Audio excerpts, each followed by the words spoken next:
खरं तर वैचारिक दृष्ट्या अजित पवार यांच्या राष्ट्रवादी इतका लवचिक पक्ष कुठलाही नाही।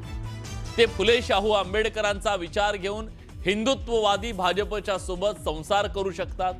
भाजपच्या सोबत लढण्यासाठी पुन्हा काँग्रेस आणि राष्ट्रवादीच्या शरद पवार यांच्या सोबत जाऊ शकतात।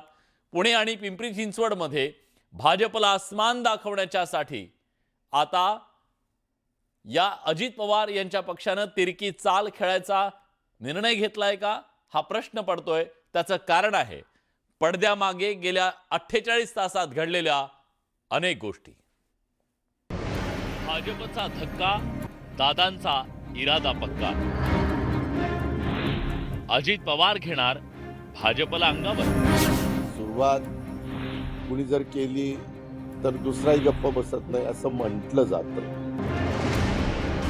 पुण्यात अजित पवारांची तिरकी चाल। एकमेकाचे माजी पदाधिकारी घ्यायचे नाहीत, परंतु ते घेतले गेलेले त्याबद्दल आम्ही मुंबईत गेल्यावर चर्चा त्या ठिकाणी करू। राज्यात उपमुख्यमंत्री अजित पवारांनी महायुतीतल्या फोडाफोडीवर व्यक्त केलेली ही नाराजी। एकमेकाचे माजी पदाधिकारी घ्यायचे नाहीत, परंतु ते घेतले गेलेले। अजित पवारांच्या नाराजीला किनार आहे ती काही दिवसांपूर्वी पिंपरी चिंचवडमध्ये भाजपनं राबवलेल्या ऑपरेशन कमळची। नगरसेवक आहेत आता भारतीय जनता पार्टीमध्ये प्रवेश करतात। पिंपरी चिंचवड मधील अजित पवारांच्या पक्षाचे डझनभर नगरसेवक भाजपनं काही दिवसांपूर्वी आपल्या गळाला लावले। महायुतीतील ही फोडाफोडी अजित पवारांच्या चांगलीच जिवारी लागली आहे। मधल्या काळामध्ये साधारण आमचं अंडरस्टँडिंग ठरलेलं होतं की आम्ही जे मित्र पक्ष आहोत त्यांनी एकमेकाचे उमेदवार घ्यायचे नाहीत किंवा एकमेकाचे माजी पदाधिकारी घ्यायचे नाहीत, परंतु ते घेतले गेलेले त्याबद्दल आम्ही मुंबईत गेल्यावर चर्चा त्या ठिकाणी करू। पिंपरी चिंचवड पालिका निवडणुकीच्या तोंडावर भाजपनं अजित पवारांच्या राष्ट्रवादीला मोठं भगदाड पाडलं। अजित पवारांच्या शिलेदारांनाच भाजपनं आपल्या पक्षात घेत राष्ट्रवादीची ताकद कमी करण्याचा प्रयत्न केला। त्यामुळे अजित पवारांनी भाजपला गर्भित इशारा दिलाय, तर भाजपनंही अजित पवारांना उत्तर दिलंय। ह्याच्यात नाराज विराज होऊन चालत नसतं। सुरुवात कुणी जर केली तर दुसराही गप्प बसत नाही असं म्हटलं जातं। Everything is fair in love, war and election. तिसरा त्याला आता ऍड झालेला आहे सध्या। म्हणजे नुसतं प्रेमात युद्धात नाही तर निवडणुकीमध्ये सध्या सगळं माफ आहे। आता त्यांनी त्यांच्या पद्धतीने काम करावं, आम्ही आमच्या पद्धतीने काम करू। एकीकडे भाजपला थेट भिडण्याची तयारी करत असताना अजित पवार पुण्यात तिरकी चाल खेळण्याच्या तयारीत आहे। पुण्यात राष्ट्रवादी काँग्रेसनं काँग्रेससोबत मागच्या दारानं चर्चा सुरू केल्याचं बोललं जात आहे।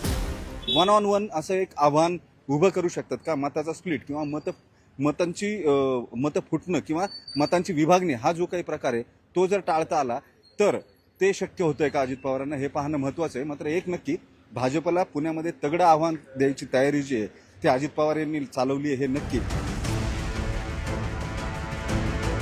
पुण्यात भाजपला रोखण्यासाठी दोन्ही राष्ट्रवादींची मोट बांधण्याचा प्रयत्न सुरू करण्यात आलाय।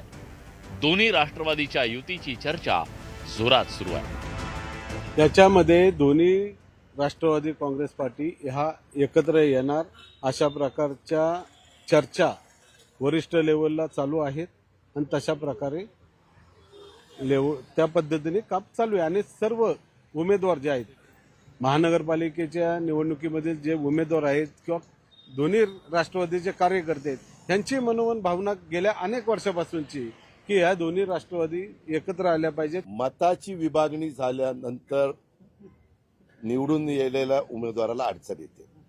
तीच मताची विभागणी होऊन नाही दिली तर त्यांना निवडून यायला सोपं जातं, तर तिथले शहर अध्यक्ष जिल्हाध्यक्ष निर्णय घेतील। पण मला वाटतं की शेवटी निर्णय हा वरिष्ठ पातळीवर होत असतो। त्यामुळे वरिष्ठ पातळीवर जो काही निर्णय होईल तो अजून तर झालेला नाही, अजून चर्चा चालू स्थानिक पातळीवर आहे। स्थानिक पातळीवरच्या चर्चेमध्ये एकमत झालं की ते वरिष्ठ पातळीवर कळवतील, मग त्यावेळेला ठरवून घेऊ। पुणे जिल्हा आणि पवार कुटुंब अनेक वर्षांचं समीकरण आहे। पवारांच्या या बाले किल्ल्याला सुरुंग लावण्यासाठी भाजपनं अनेकांना पक्षात घेत ताकद दिली। त्यामुळे पुणे जिल्ह्यातल्या महापालिकेची निवडणूक ही अजित पवारांसाठी एक प्रकारे राजकीय अस्तित्वाची लढाई आहे। त्यामुळे भाजप विरोधातील या लढाईत सर्व त्या पर्यायांची मदत घेण्याचा प्रयत्न अजित पवारांकडून केला जात असल्याची चर्चा आहे. नरेश बोबाटेसह ब्युरो रिपोर्ट, न्यूज 18 लोकमत.